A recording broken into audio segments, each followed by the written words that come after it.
welcome to the White Witch podcast with me, Carly. I hope you are all well. I'm so excited today. I have my interview for you with the lovely George Lizos. George is the author of the soon-to-be-released book, Lightworkers Gotta Work, a fabulous book that I've had the fortune to be able to read in advance of its release August this year.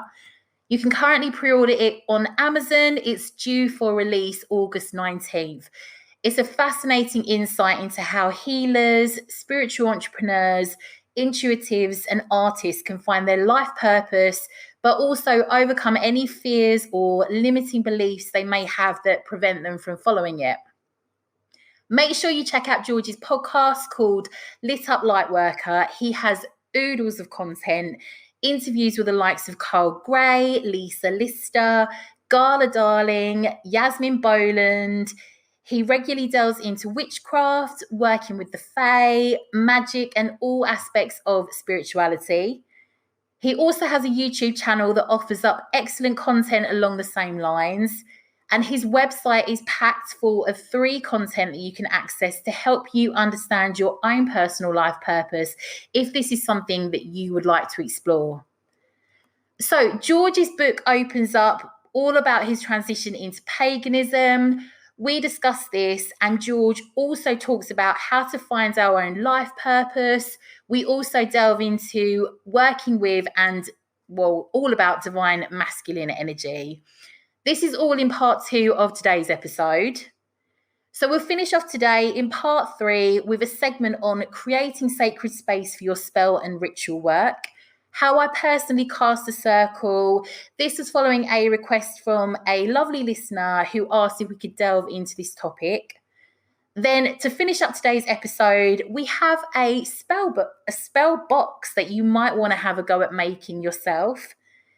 Kicking off today's show and tying this in with our last segment on sacred space, I wanted to review a book I have had in my collection for a little while now called Sage Burning, Sacred Energy Cleansing Rituals, written by Kira Fogg. So I picked this book up last year as I started hand making sage wraps using my own homegrown sage. This book offers an outline on the power of smoke cleansing and how and why it has been used over the course of time.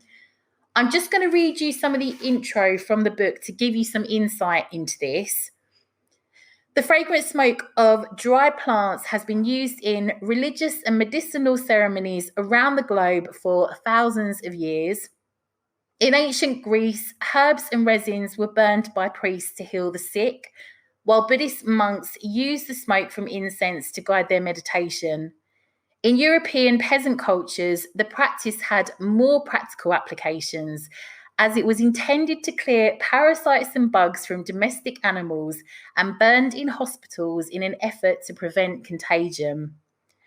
The use of smoke as a form of spiritual cleansing is perhaps best known as a result of the indigenous ritual of purifying, a sacred practice whereby the smoke from sweetgrass, tobacco, cedar, or white sage is used in ceremonies to rid a subject of negative thoughts, energies, and spirits. While the specific tools and plants used in this process can vary a great deal from tribe to tribe, all view this ancient practice as a way to shift between the physical and spiritual realms. The book focuses on how to build your own sacred kit.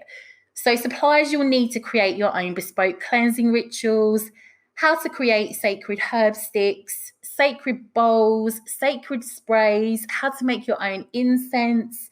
There is a section on cleansing using crystals, sacred plants and their properties to help you create your own blends, how to successfully blend different combinations of spices, herbs, etc. for your sage cleansing, how to dry and wrap your sacred sticks, guidelines on burning them, and how to create your own sacred space.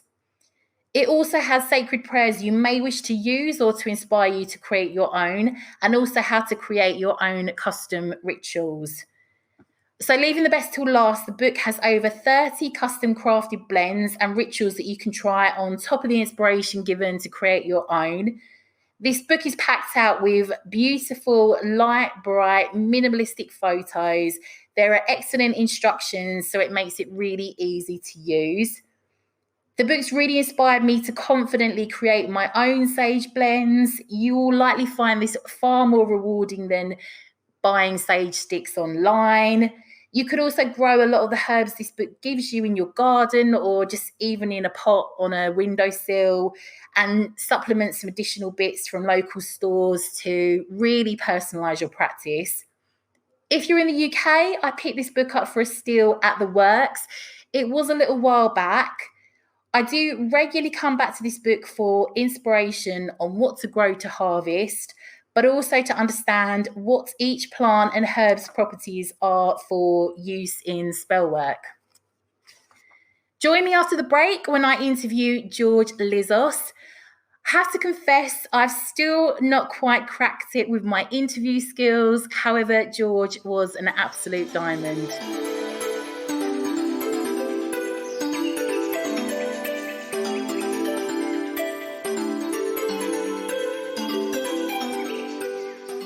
So I want to welcome George Lizos to the show. George works in elemental healing, so connected with the healing qualities of nature and the elements of earth, air, fire, water, and spirit, past life therapy, and psychic communication. He has a brilliant podcast called the Lit Up Lightworker podcast, a fantastic YouTube channel. His book is due to come out later this year called Lightworkers Got to Work. So, George, I mentioned to my friend Sophie you were coming on, and the first thing she said was, "Oh, I love listening to George. He's so soothing." And I completely agree with her. Always love listening to your podcast. So glad to have you on the show. Oh, my goodness. Thank you so much for having me, Carly. It is wonderful to be here with you. Thank you so much. So I'm currently reading your book, Lightworkers Got to Work, and it is so good. Like, it's really resounded with me. I can't put it down. To start, I just wanted to read, there's a few bits in your book that I'm absolutely in love with. Well, I'm in love with the whole thing, but there's a few bits in it that really resounded with me. I feel like I need to share them on the show. I just wanted to read out one of the sections. So here we go. Over their soul's journeys, lightworkers have incarnated as witches, healers, shamans, wise ones, mystics, and spiritual seekers of all sorts. They've been burned at the stake, crucified for their beliefs, persecuted for practicing their magic, and shamed for owning their light and speaking their truth. Yet lifetime after lifetime, these brave souls have chosen to be reborn from the ashes, recuperate their strengths, and come back time and time again, persisting and perfecting their skills and shining their light. I love that. I love it. I love it. So, George, after all that, can you explain to me what a light worker is, please? Oh my goodness, just listening to you read that, because I haven't really heard anybody read my book out loud. I usually I'm in my head writing, so it was the first time I heard that out loud, and it gave me shivers, like, even though I was the one writing that. So, I'm available for the audible book. So let me break things down, because so a light worker is anyone who has this unique calling of helping making the world a better place by being in the world. However, in the book, as you know, I introduced a new term. I coined a new term of light workers called Ascension Lightworkers, which is a special breed of light workers that are old, mature souls that have incarnated as witches and shamans and wise ones, and have incarnated over several past lives with the aim of helping making the world a better place. However, as I've just written in the book, we've been persecuted, we've been suppressed, we've been forced to stay quiet and work our magic in the broomstick closet, in a way, rather than allowing ourselves to work our light out into the open. And as a result, we've been coming in this present time space reality with the purpose of helping ascend the vibration of the planet. So this is the collective purpose of Ascension Lightworkers. They've been coming in, we've been coming in over the past few decades, and especially now in this time space reality for the purpose of upgrading the Earth's software, so to speak, and helping the planet to transition to the new Aquarian age, to the new Earth, to the new golden age. There are many terms all signifying the same thing. So we're not here to master life on Earth. We're here to revolutionize life on Earth. And I feel what's going on right now with the coronavirus, it's speeding up the ascension process. It's shaking a lot of Ascension Lightworkers up, telling us, you know what, you have to light up, you have to get your light to work and stop procrastinating. It's time to come out of the spiritual closet and really help lead the Earth forward into this new dimension, so to speak. So this is what a Lightworker and an Ascension Lightworker is. I love it. Absolutely. Everything you said there also being so relevant to this time. I know there's a section in there about your geography teacher who said, don't worry about healing Mother Earth. Mother Earth has always been here. She's always existed without us. It's more about saving, sort of humankind in a sense, and all of it, just, that part of the book was so relevant to everything happening right now in the world. Oh gosh, 100%. Yeah. Because I feel like, not I feel like, it's clear that the Earth has survived all the destructions it has gone through. It's been here for 4-point-something billion years, and the elementals, the spirits, and the consciousness of nature have been here since the beginning of time, ensuring that the Earth keeps finding its balance. And it's us we should really be afraid of, because if we keep abusing the Earth, then it's going to just kick us out of the system in its process of finding balance. That's why in Lightworkers Gotta Work, I really wanted to stress this idea of partnering up with nature and working with nature to find balance between masculine and feminine energy, because these two energies, the masculine and the feminine, are so just present and balanced in the physical world, in nature. And therefore, because we are part of nature as well, we are also balanced in the masculine and feminine energy. And yet we experience imbalance between these two energies because of how masculine energy has been abused over 6,000 years with the rise of patriarchy. So it's really by returning to nature, that's like one of the really important messages that I aim to communicate with the book. By returning back to nature, we find that innate balance, we remember it, and therefore we're able to follow our life purpose as Lightworkers. I love it. I mean, that's a really good question. How can someone know that they are a Lightworker? So there are two different ways to figure out if you are a Lightworker. So two different characteristics that many Lightworkers share. One of them is they have this strong sense of purpose. Like from a very young age, I'm sure you've read my life story. From a very young age, I felt like I was this weirdo, like being out in nature, looking up to the sky and asking the life's big questions like, who am I? Why am I here? What is the purpose of life? Like having this urge that I'm here to serve in a big way. So Lightworkers have a strong sense of purpose that usually goes beyond their personal realm and extends into the global collective realm. So that is the second characteristic of purpose. The first one is they have a strong sense of purpose. The second characteristic is this purpose has to do with helping making the world a better place. So that's why I said in the beginning, we didn't come here to master life on Earth. We came to revolutionize it, because our purpose goes beyond our personal well-being, and it extends and expands into the global well-being. So if anyone hearing right now feels like, you know what, I've always had this sense like I'm here for a big purpose, and I feel that my life purpose has to do with helping making the world a better place, well, then you, my friend, are a Lightworker, and it's time for you to get your light to work, because the world needs it. And that's so important, because I had a conversation with a group of the 4 of my friends. So 2 of us feel like we finally found something we can actually do. We finally found our purpose. And 2 of my friends said, don't worry, we'll find ours.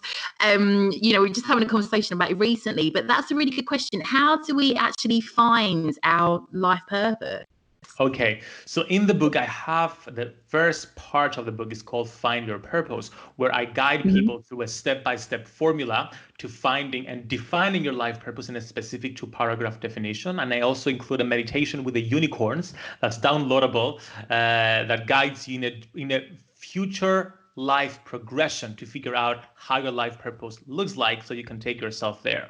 But before we go there, before we go into finding a life purpose, we first need to understand the different purposes of lightworkers. I feel we have 4 purposes as lightworkers. Now, whenever I ask someone like a lightworker, what is your life purpose? I usually hear, oh, my life purpose is to help people heal or to help make the world a better place. And I'm like, duh. That is our collective lightworker purpose. We all share that. Your life purpose is way more specific than that. So let's talk about the 4 purposes of lightworkers. The first is the collective lightworker purpose, which is to help make the world a better place, to help in the ascension of the planet. The second purpose, that's the soul realm purpose. Now, as lightworkers, we are divided into different soul groups or soul realms. We have the star seeds, we have the incarnated angels or the incarnated elementals. We have different groups of souls that share unique characteristics and personalities and collective purposes. And then the second one we have is the soul realm purpose. Now, soul realms are groups of souls. In the same way that we have countries and we have different continents, we have different groups of souls that have unique characteristics with unique personalities and therefore unique collective purposes as well that draw from that collective lightworker purpose. So we have the star seeds, we have the incarnated angels, the incarnated elementals. Those are all different types of soul realms. Then our third purpose is our soul purpose. Now, this soul purpose draws from the soul realm purpose, and it is a purpose that our soul fulfills over a series of lifetimes. So let's say, for example, it may take 5 lifetimes to fulfill our soul purpose. And then we have our life purpose. Our life purpose, it's a very specific life purpose that is a step towards fulfilling our soul purpose. So it is one of those 5 lifetimes, for example, that it takes to fulfill our soul purpose. So it is drawn from the soul purpose, which is drawn from the soul realm, which is drawn from the lightworker purpose. Therefore, all our power is in the present moment. So all we have to do to fulfill all our 4 purposes is to focus on the life purpose. And that's why in the book, I guide people through a very specific step-by-step formula to define that life purpose so we can start following our lightworker purpose to help make the world a better place. Brilliant. I mean, the other part of the book that I wanted to go into and ask you about, there's obviously a lot in regards to divine masculine rising. So could I ask you what actually is the divine masculine? Of course. So source and every aspect of life is made up of 2 main energies, which is the divine masculine and the divine feminine. Now, the divine masculine, it is the logical, structured, action-oriented side of source. It's all about moving forward with our life purpose. It's all about taking action and planning and just taking real palpable action steps towards it. Whereas the feminine, the divine feminine aspect of source, and therefore ourselves, and therefore life, is all about the fluidity and resting, nurturing, and it's a very unstructured kind of energy. So it's all the time we spend in meditation, in prayer, doing yoga, and just allowing ourselves to receive intuitive guidance. It's still creative, but it's a different type of creation. It's a more receptive kind of creation. So these are the 2 differences between divine masculine and divine feminine, and they are 2 energies that we both need in order to properly move on with our life purpose. The reason I wanted to focus the book on balancing and really embracing the divine masculine energy as well as the divine feminine is because I see so many light workers, just instead of light working, they light chill in the sense that they feel like, oh, I'm just meditating all day long, and by changing my vibration, I'm changing the vibration of the world. And I'm like, yes, to some degree. But in order to create actual real change in the world, you gotta change all these ideas you receive in your meditation practice and express them in real palpable action steps in the world that help create change.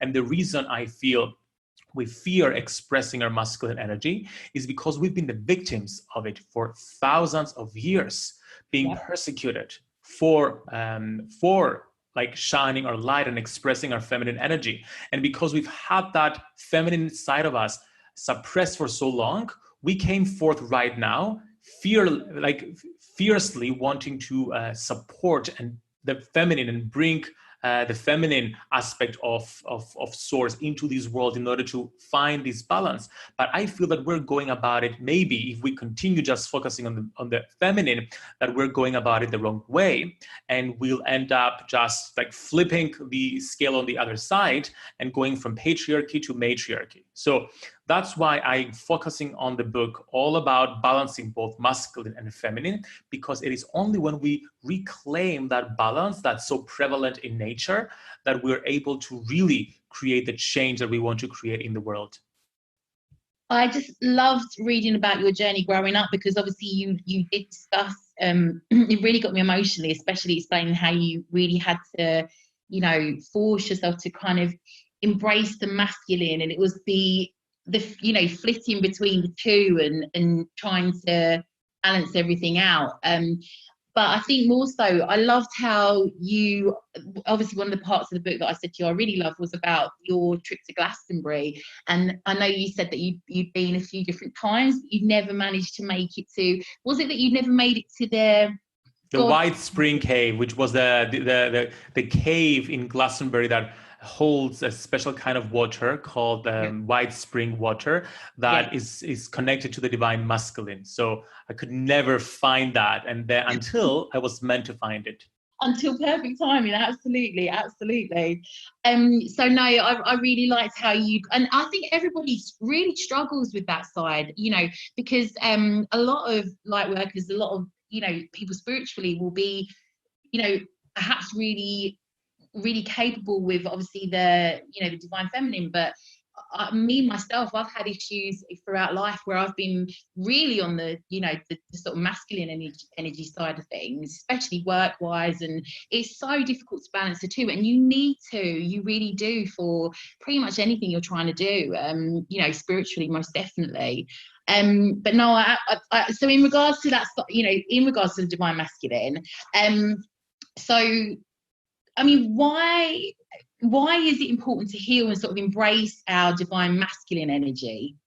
Because if we don't, it's either gonna kill us, or or we're not gonna follow and fulfill our life purpose. And I want to demonstrate what I mean with the story of how I went to Glastonbury and I found this balance between the two, and then it's all gonna make sense. So 5 years ago, I found myself in a very interesting situation. I was in London working a full-time job while working on my business, my spiritual business, part-time. And when you're starting a new business, you have to give a lot of your free time to that business. So that meant that I worked a 9-to-5 job, and I would come home and work on my business until midnight, and then do the same thing again the following day. The weekends were dedicated again to my business. So I had no social life. I had no love life. I was just working all the time. And then 3 years of this masochistic like life later, I woke up one morning intending to go to work, but my body just would not move. I had exhausted it to the point that it just gave up on me. And that's when I realized that even though I had survived the abuse of masculine energy early on in my life, like as you read in the book, I realized I was gay. I couldn't accept that. And then I almost took my own life. So which was like this patriarchy, again, the abuse of masculine energy trying to take away my femininity. And I thought I had survived that. But there I was again, years later, having masculine energy, that struggle, hustle culture, keep subversively and very subtly killing me softly. I like to bring in the song as well, like cue in the song. So that's when I realized that there had to be a change. And whenever I needed any sort of inspiration, I would go to Glastonbury in the UK. So I went to Glastonbury, and right like during that time, whenever I would do a past life regression, I would see myself in a past life being a prostitute. And I'm like, what's up with all the prostitute past lives? Like, what's going on here? There's something for me to release. So I did a past life regression in Glastonbury with Atasha Five, the author of Magical Past Lives. And we went back to the first lifetime where I incarnated as a prostitute. And what happened was I was pregnant with one of my client's babies. And when he found out, he stabbed me in the womb, killing the baby. So again, we have another example here of how patriarchy, the abuse of masculine energy, like killed my feminine energy. And from that lifetime onwards, I vowed to keep rejecting my feminine energy and to keep abusing my masculine energy. In this present lifetime, it manifested with me almost taking my own life because I didn't accept my feminine side, my homosexuality. And then eventually it was killing me like subversively while overworking myself. So I come out of the past life regression. I'm like, okay, I need to embrace the divine feminine. But at the same time, I heard that, George, you're supposed to find the feminine from within the masculine.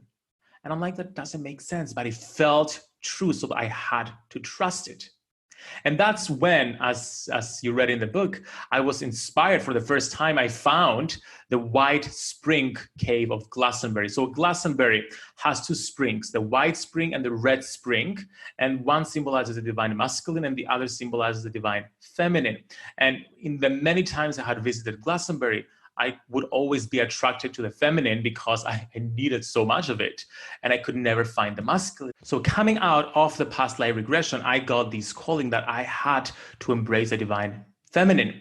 But I heard something that did not make sense at the time, but it just felt right, which was, George, you have to find the feminine from within the masculine. So that's when I, as you've read in the book, I found the White Spring of Glastonbury. So for people not knowing anything about Glastonbury, Glastonbury has two springs, the Red Spring representing the divine feminine and the White Spring representing the divine masculine.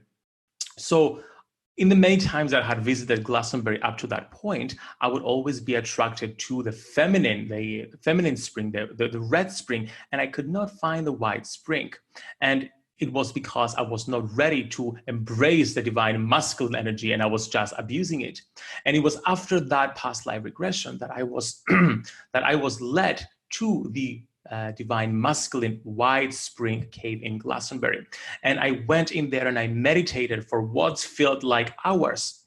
And that's when I felt and knowing that I have to find the feminine from within the masculine was, which is the feminine and the masculine are really two sides of the same coins. Because when you're in your feminine energy, when you're meditating, you're receiving inspiration about the action steps you need to take. And therefore, that is also masculine. So feminine is also masculine when it's balanced.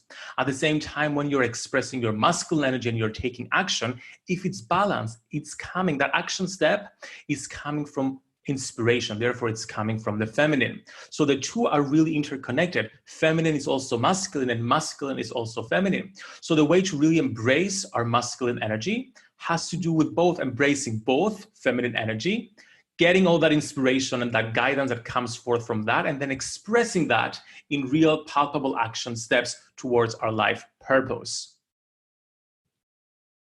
So in terms of, I mean, obviously within witchcraft, both the masculine and feminine energies are so important. Obviously looking at, especially if you look at Wicca, that's a huge area that is focused on, obviously with a lot of the work there. One thing I really think I wanted to ask you, I mean, I would say that I probably would say I've got quite a lot of, at times like too much masculine energy, and then other times you might feel that you've got too much going the opposite way, so on the feminine. Well, how can we balance it? What do you do? How can we work this, or work on this? So in the book I talk about moving this energetic balance from energy to practicality. Therefore, In the book, I talk about nurturing your light and have a whole part of that on that, and then working your light, which is nurturing your light is balancing your feminine, and then working your light is about balancing your masculine and bringing that in practical ways into your life. So what do I mean practically is, like at the very basic human level, ensuring that your days, your weeks, and your months are balanced in activities that are both feminine and that are masculine. For example, day-to-day life.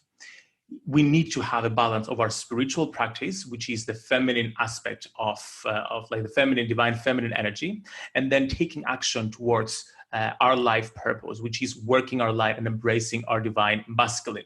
So let's say, for example, we spent 3 hours every single morning just connecting to source, receiving inspiration, meditating, just being involved in feminine kind of activities. It could be singing and dancing and resting and nurturing ourselves. So it's all this kind of receptive kind of activities. And then at the same time, we need to have time when we work our light, when we use manifestation techniques, when we do podcasts, when we write books and articles and just take all those ideas we've received in our feminine state and then execute them in the real world in real palpable ways. And then ensuring that this balance is practically occurs practically both in our days, in our weeks, as well as in our months. So that's a way of like micromanaging our energy levels in some way. But you know what? It's so easy to just work on the divine feminine and masculine just by sitting and closing our eyes and going into meditations. Mm-hmm. But in my opinion, that's just nurturing our light. That's just feminine energy. Even if we're working on masculine, that is a feminine kind of thing to do. It's all about working your light in real palpable ways. Hence the title, Lightworkers Gotta Work. Indeed they do. No, I absolutely love the book. And obviously we are definitely going to have the book on the show further down the line. So when's the book actually due to come out, George? So the book is coming out in August 19th. And if you go to georgelizos.com/lightwork, then you can pre-order the book and also enter your receipt number and you get a free 2-hour workshop with me called Life Purpose Bootcamp, which is a live workshop that I'll teach in August 2nd. That I'll help you find and define your life purpose in a specific 2-paragraph definition. So by the time you have the book, August 19th, then you will already know your life purpose and like ready to start putting it to work and working your light. Before you go, I just wanted to read another section of your book that really gave me all the feels. Yes. So another little audio book audition for you. So, since our soul is a droplet of source itself within a physical body, not knowing our soul means that we don't know source, and thus the way we lead ourselves in the world is disconnected to source. There's so many just beautiful nuggets. The way the book's written as well is beautiful. I loved, like I said, hearing about your journey growing up. The section, your whole experience of going to Glastonbury, you know, that's truly magical. I was going to say, I mean, not only do you have the book come out, but can you tell us a little bit more? I know that you obviously have your YouTube and podcast, so can you tell us a little bit more where to find you for those? Yes, of course. I'd love for everybody to come and hang out with me on Instagram. My handle is @George Lizos. And also, I have a Facebook group that I share so many tools and guidance all about finding and following our life purpose. It's called Your Spiritual Toolkit, and it's like a virtual Hogwarts where I share practical tools to help, build up our toolkit with all the tools that we need to be able to move forward with our life purpose. And of course, on YouTube, you can search for George Lizos, and I have weekly videos, again, all focused around lightworkers and following our purpose. Fantastic. You definitely need to listen to George's soothing tones. George, thank you so much for coming on the show. I'm so grateful. It's been fascinating. I absolutely love everything that you've gone into. So thank you ever so much. Oh my God, thank you so much for having me. Thank you.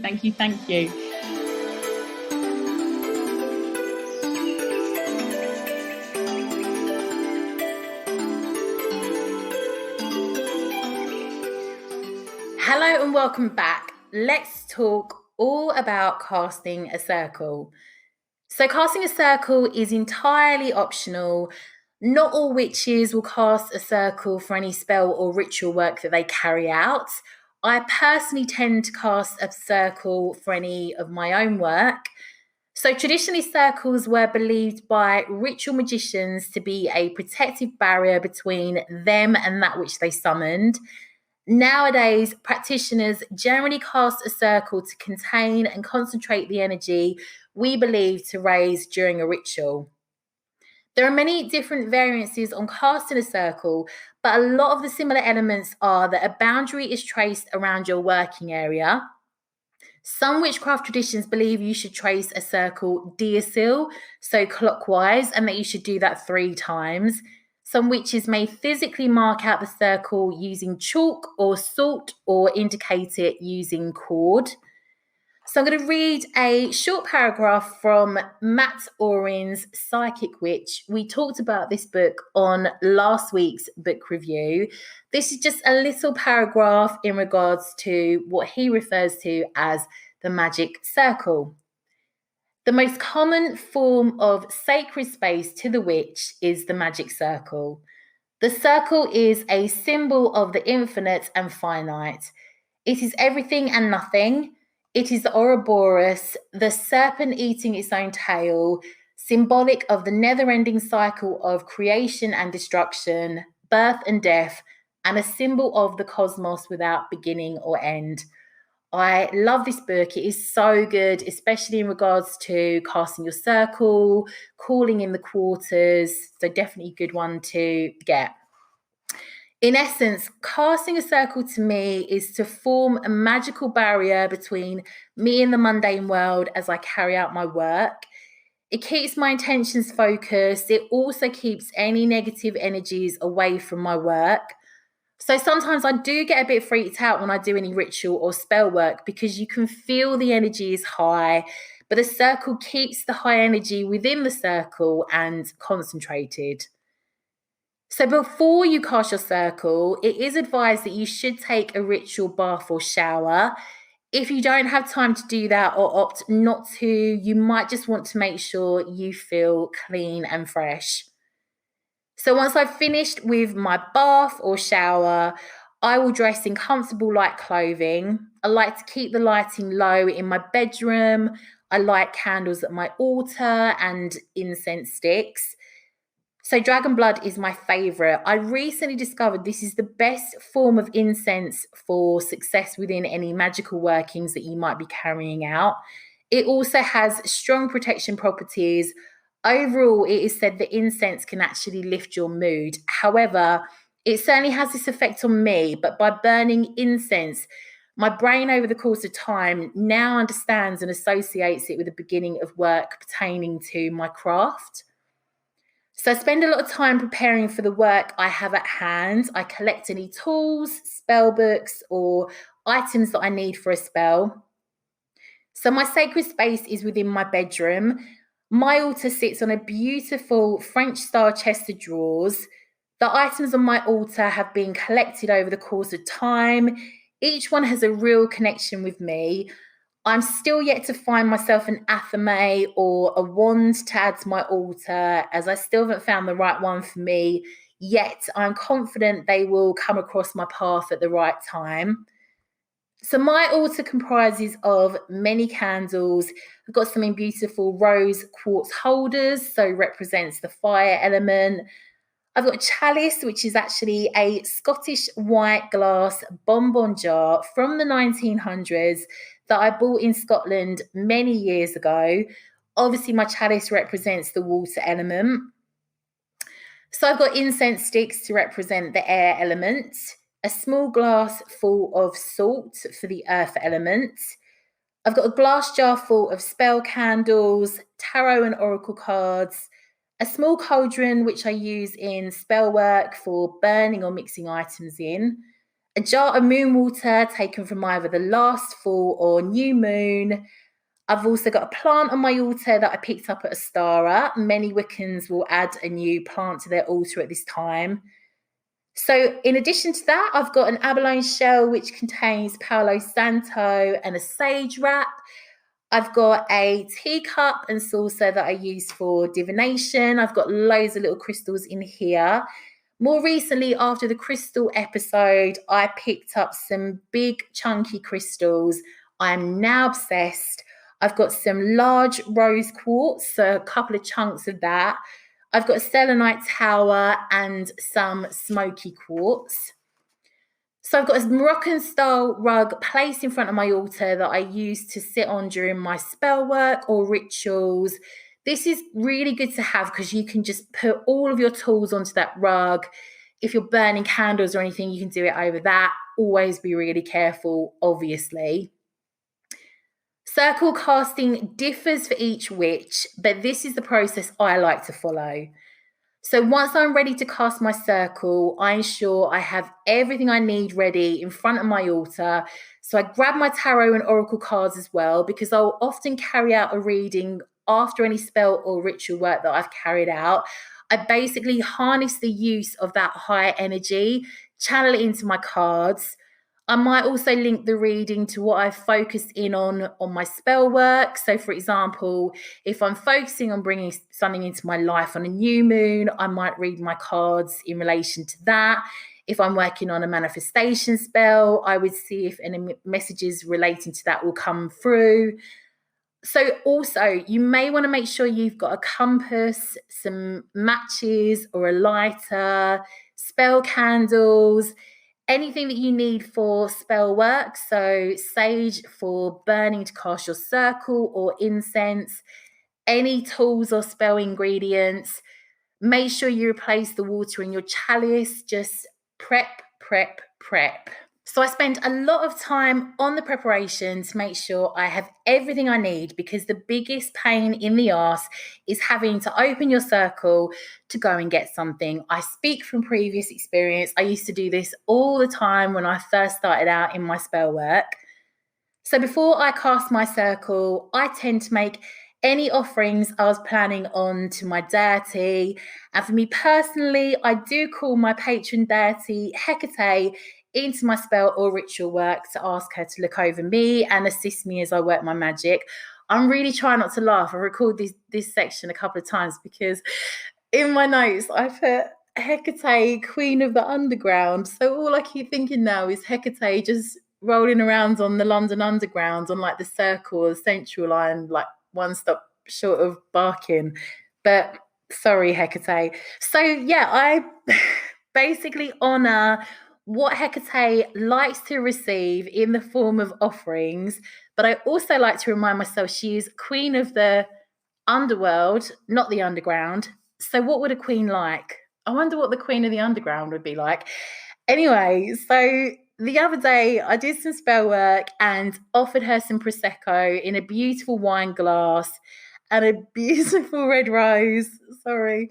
As I think this is really luxurious and queen-like. This is my personal preference, but also something that I feel like I'm slightly sacrificing, because to be honest, I'd quite like to drink that Prosecco and quite like to keep the rose for myself. But I'm currently reading a book purely on Hecate, how to work with and honor her. It's a true piece of art. Going to discuss it on the next podcast episode. Can't wait to talk to you about it.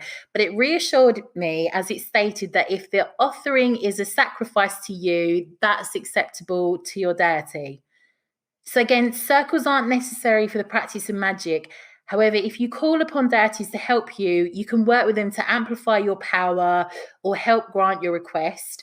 The circle provides a channel that divine energy can flow, and you are also expanding your awareness of the deities within. So some witches like to leave an offering of food or drink at the end of their work within the circle, but I've just always shown up to my deities with an offering first, hoping they may assist me. Some witches may use a besom or broom to clean any air and energy in the space that you cast your circle. So you can create a sweeping motion around the area you work in and your altar, or around any tools that you are using. So I don't personally do this. However, I do take everything off of my altar, clean the area up, mainly out of respect to my deities. You could also sage cleanse over your altar before you get started to clean the energies. So I have sage bundles for sage cleansing, but the smell really makes me sick. It is so frustrating. I feel like such a failed witch. As soon as I smell sage, I want to throw up. I get the worst headache. So generally, I've had to stop doing any magic work I'm trying to do, and it's really frustrating. I keep coming back to it to see if that might change, but no. So I have to use incense instead, which just feels like a personal failure. But anyway, it's not if you have to do that. I'm sure lots of other people feel the same with the smell of sage. But this is a fair representation of how I cast my own circle. So firstly, I start by adding a small amount of salt to fresh, clean water in my chalice. So I dip my fingers into this and mix it with my fingers. So to be honest with you, obviously I don't have an athame or wand because I still haven't found the right one. But if you have an athame, you may wish to use this or a wand, entirely up to you. This is your practice. You do what feels best for you. This is where my compass comes in handy, or rather originally the compass on my iPhone. So I've kind of got used now to where I need to stand for north, south, east and west. So at first I was really reliant on the compass on my iPhone just to sort of show me exactly where I needed to be. So standing facing east is where it said you should start off. So holding my chalice with the salt water in, I work diasil or clockwise, and I rotate, sprinkling the water around in a circle, envisioning a white line of light running around me. I envisage the water cleaning the area, and I do this until I return to my starting point facing east. Then I take my fire and air elements, so sage or incense, once again from facing east, go around in a clockwise direction, fan the sage around with your hand, or your incense rather, around your circle. So once I've done this, I will often call upon Hecate or any other deity I may wish to involve in my work. This is optional. Some witches obviously do not work with deities, but I will normally just say something like, Hecate, goddess of witchcraft, I call upon you to watch over me while I work. So facing east, I will then close my eyes and visualize roots growing out the bottom of my feet into the ground. I then visualize a strong white light coming up through the ground into the base of my feet, working its way up through my legs, through into my stomach, through all of my body, so up into my arms and hands, working its way through my neck, into my head. Then I visualize it beaming up through the top of my head. I keep thinking of the roots I've grown through my feet into the ground. This gives me a connection to the earth. So I like at this point to say, as above, so below. So I will then open my eyes, and while still facing east, I put out my right hand. So my most dominant hand I use for magic. Again, you may wish to use an athame or wand for this. I will call upon the element of air, saying something along the lines of, element of air, I call upon you to watch over me whilst I work. Then I'll move around to the south and do the same. I keep my hand out as I rotate. I will say, I invite the element of fire as I cast my circle. Then I move to the west and call upon the element of water. Then to the north and call upon the element of earth. Then I return to east and put both my hands above myself and say, I invite the element of spirit as I cast my circle. I then carry out any ritual or spell work that I have planned. So you may find, like I was saying earlier, that you need to break your circle. If you've forgotten something or if something comes up, what you don't want to do is have to hurriedly close your circle, and it's really impossible to do that. You want to basically, when it comes to closing your circle, put the same amount of energy and time in as you did originally opening it. So a good thing that you can do is use the magical knife technique. So I will stand facing east where I started my circle casting, and I will cut a visual door shape that I can get in and out of into the air in front of me that I can exit the circle through. So I'll use my right hand and create this visualized door. I'll open and close it behind me. So actually go to open and close a handle on it. I quickly get what I need and return back to my circle, open the door, step back in. I'll get back into the middle of my circle and I'll hold out my right hand and visualize using my hand to seal the door. So running along the lines you made to create your visual door, and this reseals your circle. So when it comes to closing my circle, once I've carried out all my work, I will start facing east in a kneeling position where I called upon spirit. Then I'll stand up, fully raising my right hand up high and envisioning that white light dropping back into the top of my head, going back through all of my body, back down, through my legs, into my feet. So we're using the same amount of time and energy into bringing that energy down as we did to bringing it up. So the energy will run into the base of my feet, back into the ground. I then visualize the roots coming out of the ground, back into my feet. So at this point, I will thank the element of spirit. So I'll say something along the lines of, I thank the element of spirit. I now close this circle. I will then move from east to north and hold my right arm out in front of me saying, I thank the element of air. I now close this circle. I move from north to west, thanking earth in the same way, then round to south, thanking fire. Then I return to east. So you basically will turn Widdishins or anti-clockwise when it comes to closing your circle.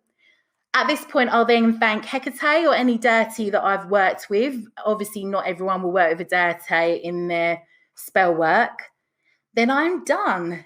But I always make sure I close my circle with exactly the same amount of effort that I put into opening it. I think that's really important.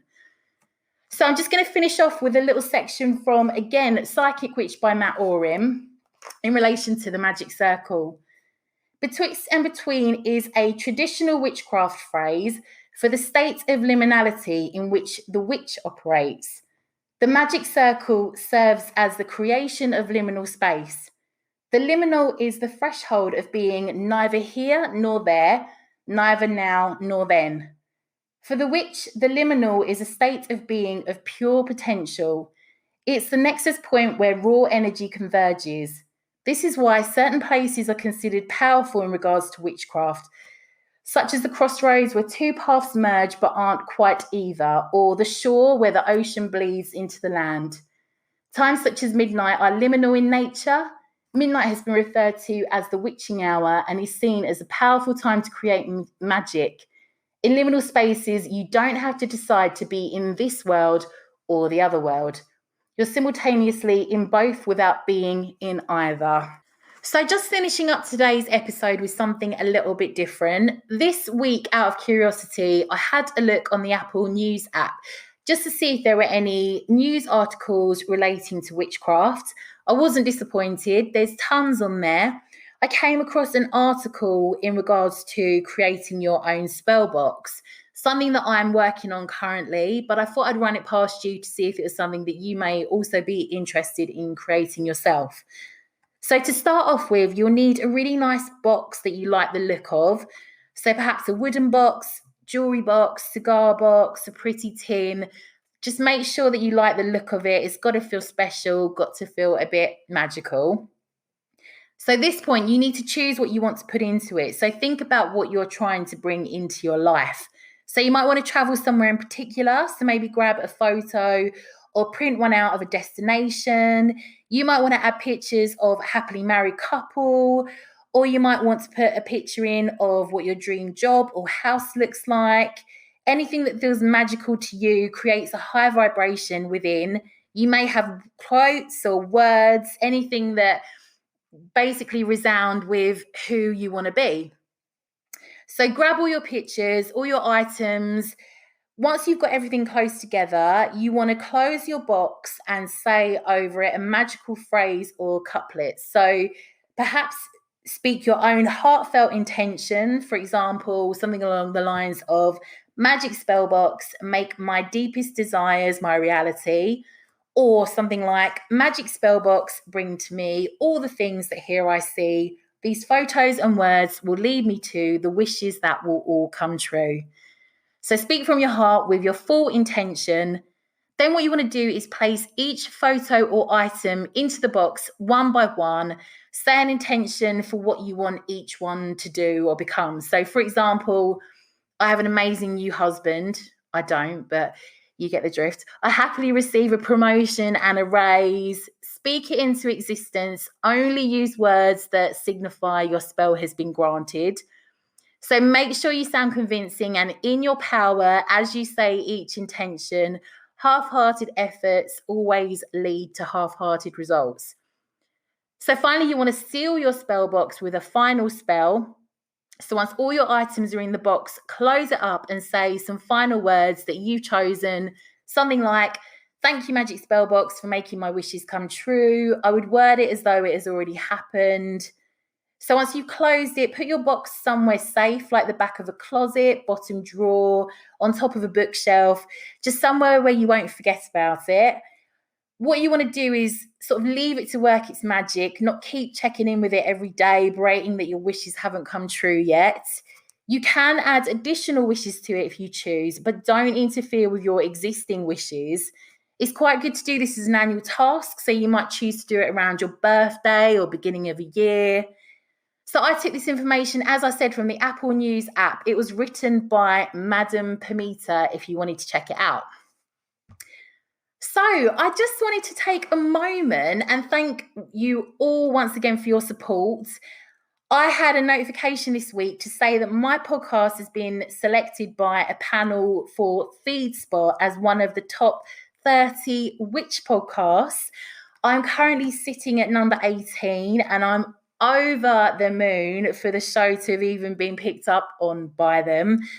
So I'll put the link in the show notes so you can see the list and also check out the other shows that might be of interest to you. They're all witchy. One of my absolute favourites has always been the Witch Bitch Amateur Hour. I love Charlie and Macy. They are brilliant. So once again, I'm so grateful for all your lovely reviews and messages. I'm so overwhelmed, honestly. Don't be afraid to get in touch if you've got any books you would like reviewed or topics covered. I'm on it. You can catch me on Instagram at The White Witch Company, on Facebook, The White Witch Company. And I know I always say this, if you're happy to leave me a review, I'd be really grateful. It just means that other witches can find us, trying to build up a little community with you all. Witches, have a fantastic week. Love to you all. I hope you're all doing well considering current circumstances. Have a great week. Speak to you soon.